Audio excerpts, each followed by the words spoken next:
Good morning. This is Leon at Leon's Organic Garden, and I just wanted to share with you. I kind of take a lot of films and pictures because this is basically how I document what my gardens are doing, and I can refer to these videos time and again. Here's a little zucchini growing. You can see that at the end of the blossom there, and I've got my lime basils up on top there. I've just pinched them back, but look, even just pinching them back, look at the flower spikes already on these, and I pinched these yesterday.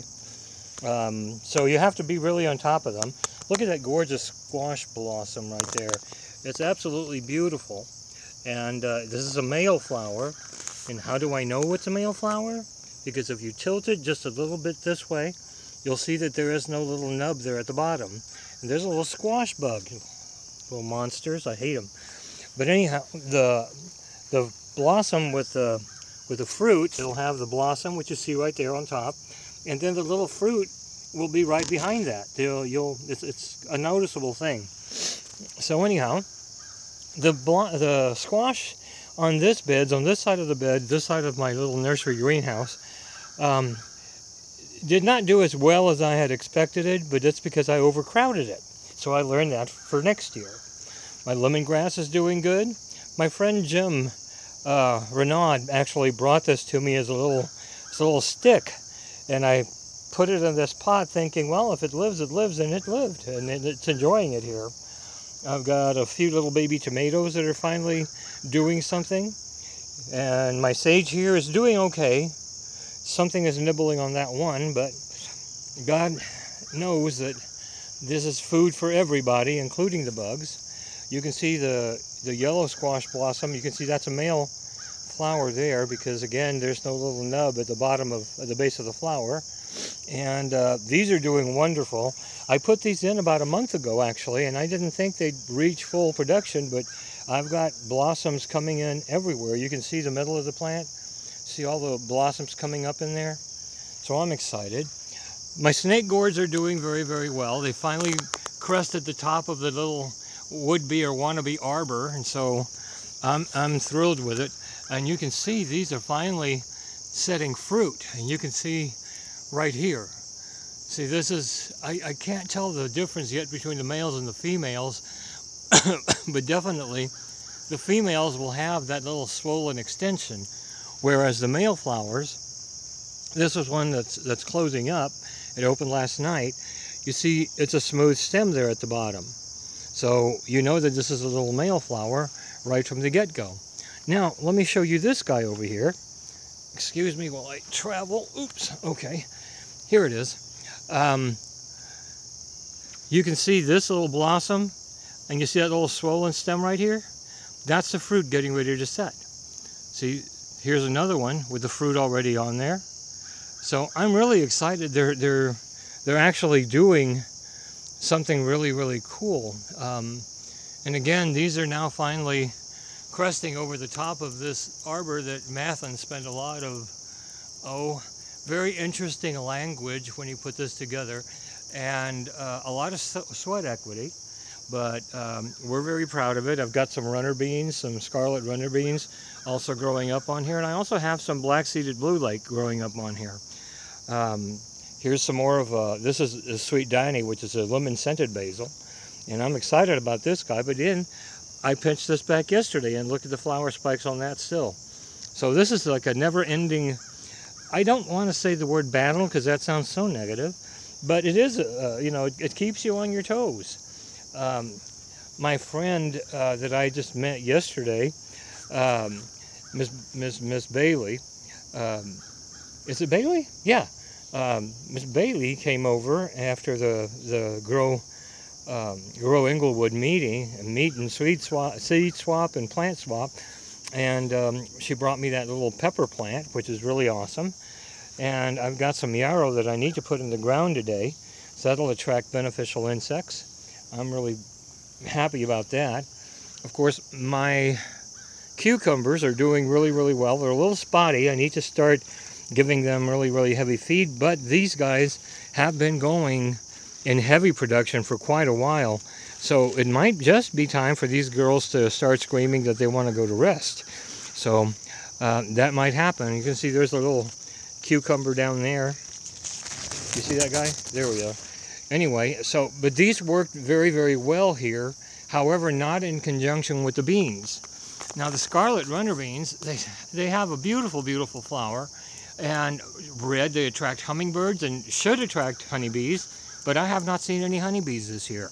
So that's been a problem. I haven't seen a single bean in production on these. However, the black-seeded blue lake, which are these pretty purple flowers, now they have gone, look at this, they've gone crazy. I've got beans everywhere from these plants. So next year I'm going to have to figure out something different to do to get these to produce better. The borage is doing wonderful. This is the only one of 15 that survived. I shouldn't say the only one. This is one of two that survived. And of course, my beautiful squash blossoms here. This is zucchini, and you can see this little guy is ready to be cut up and maybe having him for lunch today. The snake gourds are doing wonderful, producing flowers like crazy. And I showed you these guys. Oh, these are actually fish peppers. I got some fish pepper seeds from a seed exchange, and they never came up, and I was really disappointed. So I went and I finally found some, and then somebody on another site said, well, they won't come true from seed because whatever, yada yada. And I thought, you know what, these are heirlooms. They're going to try and come true from seed. And you can see this one already has started a little white variegation on it. It's not only going to be white variegated, but it's also going to have purple variegation on it as well. So as these progress, I'll take pictures of them or another film and I'll let you know. Of course, we have had a complete lesson on Popolo.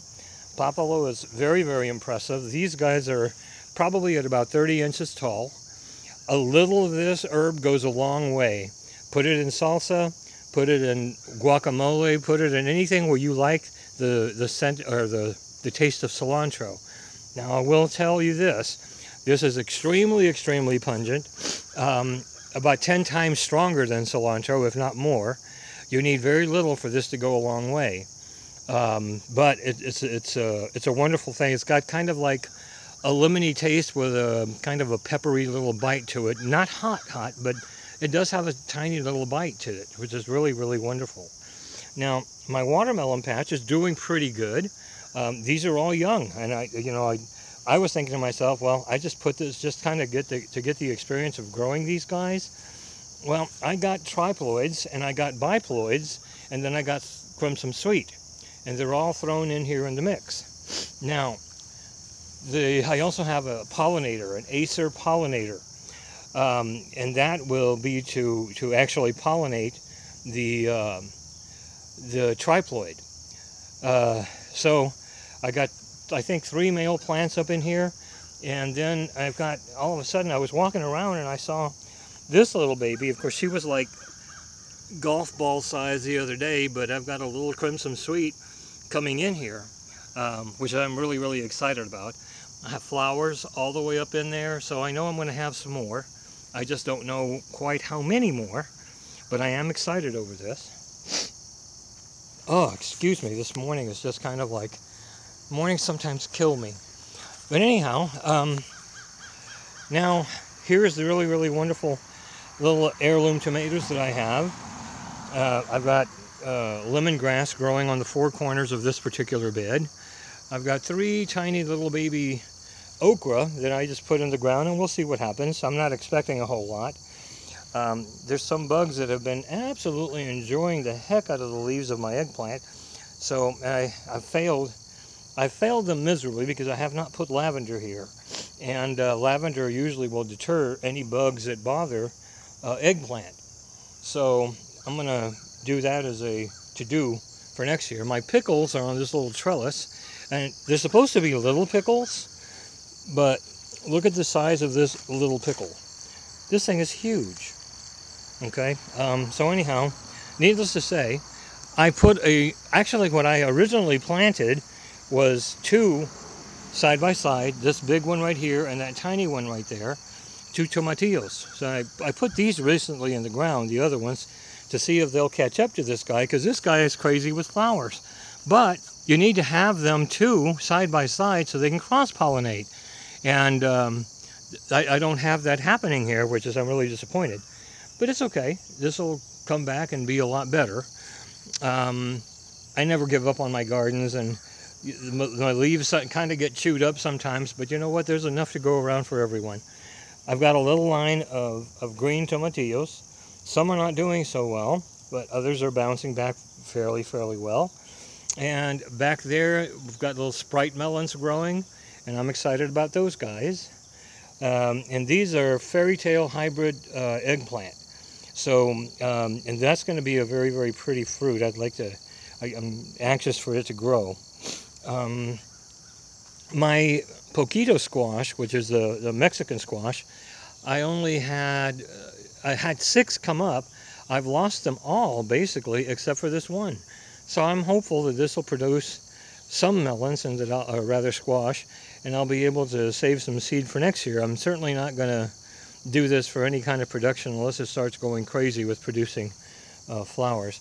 My purple tomatillos, which are right here, these are doing excellent, and these are coming up quite nicely, and I'm excited about them because this means that I'll be able to harvest these guys and have a good production since they're all side by side. I've got spaghetti squash back in the back here, and these are I know are going to do good. I've planted them later than this usually, and I've gotten a good production. By Thanksgiving, I should have a nice crop of these guys. You can see squash bugs are attacking these guys, so I've got to get something predatory. Sorry for the interruption there. So anyway, I need to get some predators. Here I was showing you the tapine pepper plant. This is the only one to survive too. And of course the basils are doing wonderful, the red Rubens, and the tomatoes are doing wonderful on this bed as well. That's about it for what I'm doing right here. I've got, of course, stuff that's in the greenhouses, but I'm going to leave those alone for right now. I've been searching for, I know I had another cucumber somewhere hiding in here, but I simply cannot find it. Okay, anybody knows what this guy is? I'm hoping it's a beneficial one. I'm hoping it's a predatory one that eats squash bugs and cucumber beetles and things like that. So anyhow, that's my story here. I'm sticking to it. I'm going to give all these guys a little boost of nitrogen and see if I can keep them going. Look at all the squash bugs on this. Get away from you, you little monsters.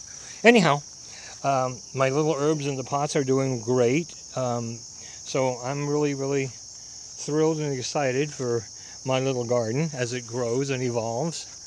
And that is it. My little sunflowers are just coming right along. I didn't plant any giant mammoth, but I will next year. So anyway, this is just me saying thank you for listening to me rant about my little garden. And you're welcome to stop by anytime if you're in the Nashville area and visit the garden. I'll give you a friendly little tour.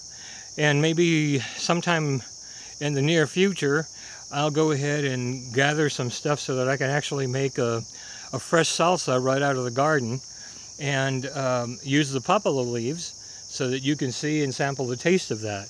Anyway, enjoy your day, enjoy gardening, grow organic, support your local organic growers, okay? Y'all have a great day.